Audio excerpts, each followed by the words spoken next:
Welcome to the Startup Funding Espresso. I'm Hall T. Martin, where we talk about how to raise funding and invest in startups and the time it takes to drink an espresso. If you have a question about startup funding or investing, please go to the website, startupfundingespresso.com, and type in your question into the chat bot in the lower right corner to receive an answer. I hope you enjoy this episode.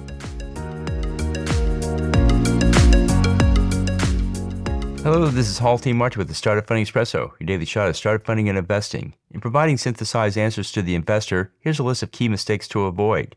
The most common mistake is summarizing instead of synthesizing. Summarizing is not synthesis. In this case, one recounts what was said but doesn't create any new information. The second most common mistake is citing facts, telling stories, and recounting general information without any particular point. The synthesis creates a new concept from the facts and contextual stories that was not known before. The third most common mistake is reciting the history of the startup rather than giving a synthesized answer. The founder mistakenly believes that telling the backstory provides enough information to let the listener draw what conclusions they want. Stories take a great deal of time and don't answer the questions directly. In a fundraise, the main point is to show the company solves a significant problem with a meaningful solution, and the founder has built a fundable company to deliver it. Instead of summarizing, focus on the main point and show the support for it. Instead of citing facts, combine them into a coherent case that supports the main point. Investors look for short and to-the-point answers to their questions.